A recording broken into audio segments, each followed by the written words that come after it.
문재인 대통령께 묻습니다. 스스로 생각하시기에 문재인 정부는 민주주의 정부가 맞습니까? 지금의 대한민국 상황이 정상적이라고 생각하십니까? 인생 대책은 있기나 한 겁니까? 만일 대통령과 이 정권 스스로 법치와 민주주의에 부끄러움 없이 당당하다면 민주당과 추 장관 뒤에 숨지 말고 국정 책임자로서 정당 대표들과 진정성 있게 서로의 의견을 나누어 봅시다.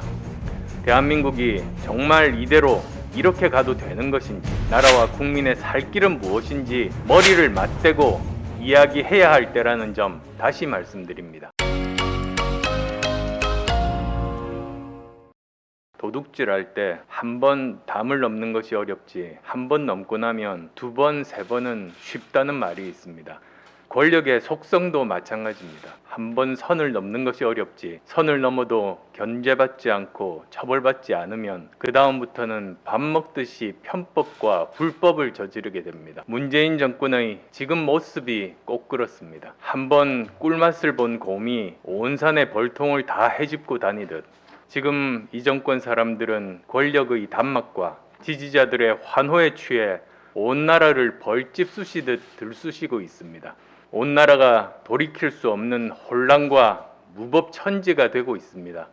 PK와 TK 모두 불만이었지만 어렵게 봉합된 김해 신공항 문제를 보궐선거위에서 손바닥 뒤집듯 뒤집어버리고 권력 사유화에 방해가 되는 민주주의 원칙과 관행들은 폐기되고 있습니다. 권력자의 사익 추구를 제어할 법치주의는 정적을 압살하는 법에 의한 지배로 변질되었습니다. 한마디로 대한민국의 근본과 기강이 통째로 무너지고 있습니다. 그 중심에는 유리할 때만 나서고 불리할 땐 숨는 대통령, 그리고 권력을 키우며 사익 추구에 혈안이 된 홍위병 측근들이 있습니다. 지금 이 상황이 누구의 문제인지 무엇을 잘못하고 있는지 국민 모두 너무나 잘 알고 있는데 자신들은 잘하고 있답니다.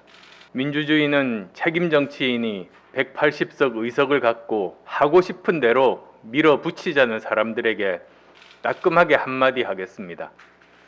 권력을 쥐었다고 마음대로 하는 것은 책임 정치가 아닙니다. 그것은 독재 정권이 하는 짓입니다. 총선에서 180석이라는 압도적 승리를 거두었다고 해서 그것이 민주당이 독주하는 국회 4년, 문재인 연성 독재 5년 동안 무능과 무법에 대한 면죄부일 수 없습니다. 그럴 거면 감사원은 왜 있고 입법부는 왜 있고 야당과 언론은 왜 존재하는 겁니까? 나라가 나락으로 떨어지는 동안 국민은 야당은 헌법기관은 손 놓고 있어야 한다는 뜻입니까? 아닙니다. 부당한 정권의 행태에 대해 국민은 저항할 수 있고 야당은 비판할 수 있고 권한 있는 헌법기관들은 견제하고 제동을 걸 수 있습니다. 견제와 균형, 이것이 민주주의의 기본입니다. 민주당과 청와대 참모들은 민주주의의 기본조차 모르고 있습니다. 문재인 대통령께 묻습니다. 스스로 생각하시기에 문재인 정부는 민주주의 정부가 맞습니까? 지금의 대한민국 상황이 정상적이라고 생각하십니까? 민생 대책은 있기나 한 겁니까?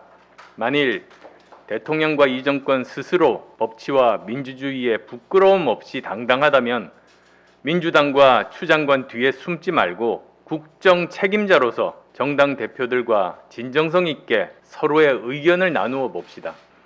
어차피 민주당은 청와대에서 시키는 대로 국회에서 통과시키는 거수기에 불과함을 국민들은 잘 알고 있습니다. 비공개든 공개든 형식은 중요하지 않습니다. 여러 국정 현안이 있지만 먼저 내년도 예산을 어떻게 편성하고 집행할 것인지부터 이야기해 봅시다. 민생이야말로 정치의 근본이며 예산이야말로 민생 문제를 어떻게 해결할 것인지를 보여주는 시금석이기 때문입니다.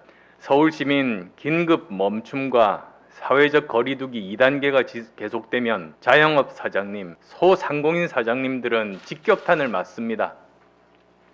올 초부터 힘들게 버티어온 상태여서 이제는 더 이상 버티기 힘들 수 있습니다. 이분들과 여기에 고용된 분들의 삶의 추락을 막는 것이 급선무인데 얼마나 어떻게 지원할 것인지부터 각자의 의견을 개진하고 재난지원금 예산 편성과 집행 방향에 대해서 합의해 봅시다. 어디가 불필요하게 예산을 잡아먹는 블랙홀이고 그곳을 막으면 얼마의 예산을 절약할 수 있을 것인지부터 고민해 봅시다.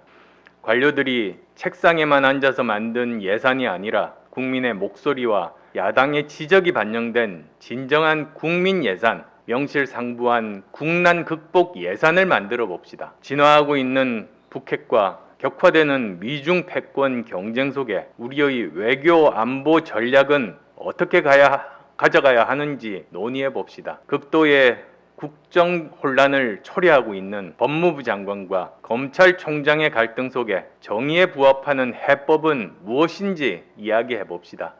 정부의 코로나19 방역 대책 그리고 백신 개발과 확보 대책은 어떻게 되어가고 있는 것인지 이제 국민과 야당도 알 것은 알아야 합니다. 인생은 속도가 아니라 방향이라는 말처럼 국정 운영에서도 속도보다 더 중요한 것은 방향입니다.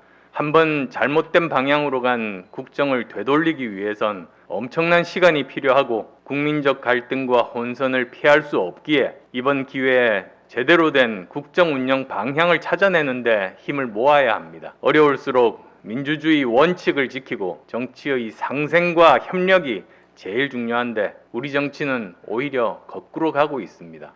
대한민국이 정말 이대로 이렇게 가도 되는 것인지 나라와 국민의 살 길은 무엇인지 머리를 맞대고 이야기해야 할 때라는 점 다시 말씀드립니다. 악정보다 더 무서운 것은 국정을 책임진 사람이 아무 말도 하지 않고 아무 일도 책임지지 않는 없을무의 무정입니다. 명나라 13대 황제인 만력제가 30년 동안이나 국정을 돌보지 않는 사이에 측근들은 재산 불리기에만 열중했고 나라는 피폐해졌습니다. 결국 마지막 황제인 숭정제가 물려받은 것은 부패하고 무능한 멸망 직전의 명나라였습니다.